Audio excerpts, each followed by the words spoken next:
So I wanted to talk to you a little bit about if you are thinking about buying a piece of real estate, maybe in 2024, 2025, not only is there a down payment to consider and what kind of financing you might want to consider, but there's also the little known thing that people sometimes don't know about it, which is called closing costs, which is more affiliated with your loan transaction.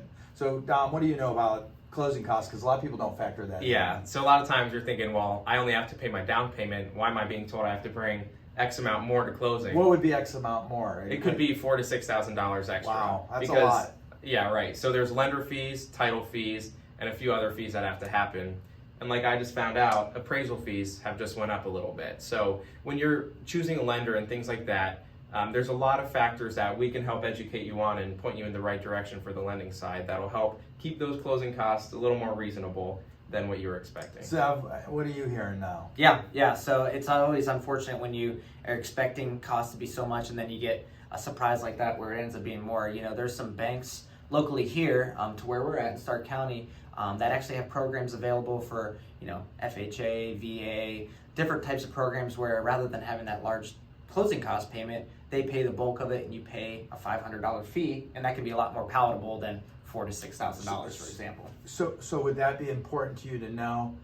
I got an offer on a property the other day asking for $5,000 closing cost help from the seller to pay to help them get their loan.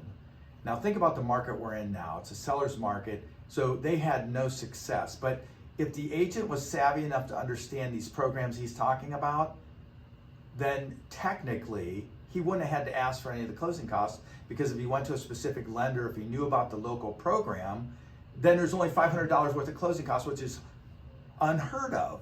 So it's very important to work with someone that's really up to date and understands how to protect your investment opportunity, because honestly, these little things just are very aggravating to me. So as a potential borrower of buying a home or getting refinanced or whatever you do, you always want to ask the lender, as you're talking to different lenders, you can ask these gentlemen for some ideas, but always ask for a good faith estimate, because even though it's not exact science, because there's 31 days or 30 days in the month, they'll prorate things and the fees can go up or down a little bit. But the good faith estimate is what they're guesstimating your closing costs to be. So if you sometimes focus on the interest rate, and the interest rate's a little less or a little more, you really want to be looking at that closing cost factor, because it can cripple you. So just to be an informed decision maker, you want to reach out to Dom, Zev, or myself. Dom, how do they reach you? Yeah, call or text me at 330-234-6204. You can call or text me at 330-933-3258. Or 330-418-1535. This is critical. You don't do this every day. You need to make sure that we are your headlights in the dark. We're your GPS. We will walk you through the process with the heart of a teacher to make sure that you have a wonderful experience. And if you're not sure about it, go to DominicFonte.com and check out our more than 481 5-star reviews.